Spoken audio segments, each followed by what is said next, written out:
여러분, 혹시 89세의 나이에 험준한 산길을 달리는 사람이 있다면 믿으시겠어요?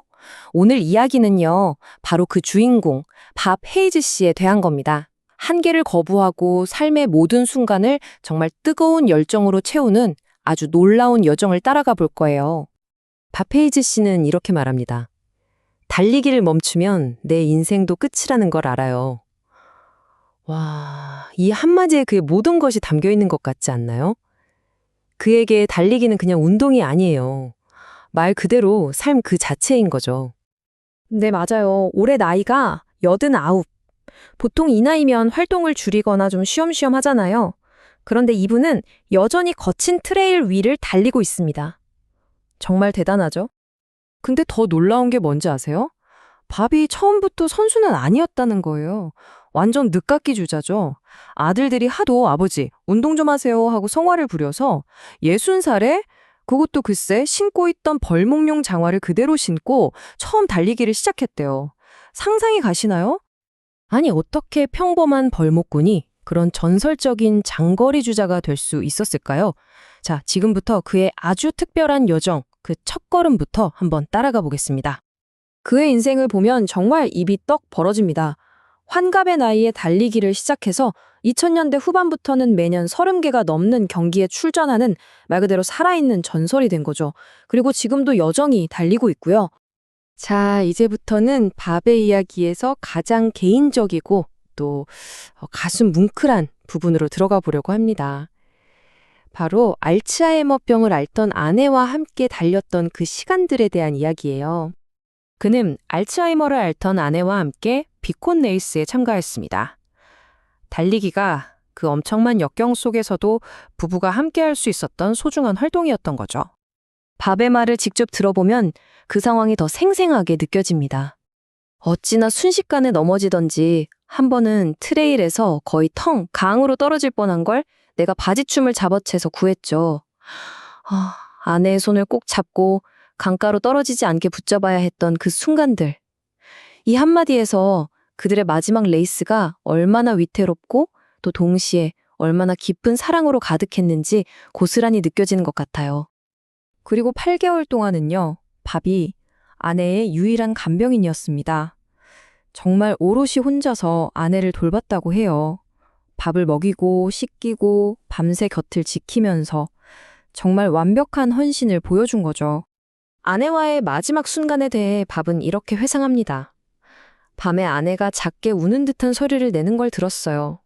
아침에 일어나 보니 아내는 이미 세상을 떠나 있었죠. 그렇게 갔습니다. 이렇게 담담하게 말하지만 그 속에 아내를 향한 끝없는 사랑과 슬픔이 다 묻어나는 것 같습니다. 자, 이제 이야기는 밥 자신의 여정에서 마주한 가장 큰 위기의 순간으로 넘어갑니다. 그가 처음으로 자신의 한계와 정면으로 마주했던 때죠. 그 무대는 바로 비콘 50km 레이스였습니다. 이 경기는 밥에게 정말 특별했어요. 15년 넘게 꾸준히 참가해온 뭐랄까 그냥 내 집 앞마당처럼 편안한 그런 트레일이었거든요. 그런데 그날따라 밥의 몸이 말을 듣지 않았습니다. 왜 그렇게 몸이 안 좋았는지 제대로 된 설명을 들어본 적이 없어요.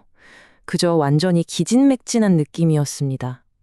출발한 지 불과 3마일, 그러니까 한 6.4km 정도 갔을 때였는데 영문도 모른 채 그냥 완전히 녹초가 돼서 멈춰 서야만 했던 거죠. 그리고 처음으로 그는 완주하지 못했습니다. 네, 밥에 달리기 인생에서 처음 있는 일이었어요. 아주 명백하고 정말 뼈아픈 실패였죠. 이 미완주, 그러니까 DNF라고 하죠. 이게 그에게 준 심리적 충격은 어마어마했습니다. 주변 사람 말로는 정말로 망연자실해서 2, 3주 동안은 거의 달리지 못했다고 해요. 내가 다시 달릴 수 있을까? 하는 그런 근본적인 의심에 빠졌던 거죠.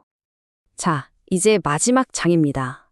이 큰 실패를 딛고 밥이 어떻게 다시 일어섰는지, 그가 그 과정에서 얻은 지혜는 무엇인지 한번 들여다보겠습니다. 물론 실패의 충격은 컸습니다. 하지만 밥은 좌절에만 머물러 있지 않았어요. 이제 이 레이스는 더 이상 내가 할 수 있는 게 아니구나 하고 자신의 한계를 솔직하게 받아들인 거죠. 그리고는 그 에너지를 다른 새로운 도전에 쏟기로 결심합니다. 밥의 철학은 들어보면 정말 단순한데 그 안에 깊이가 있어요. 첫째, 1년 단위로 생각하라. 둘째, 일단 레이스에 등록하라. 그리고 셋째, 힘든 일을 하라. 바로 이겁니다.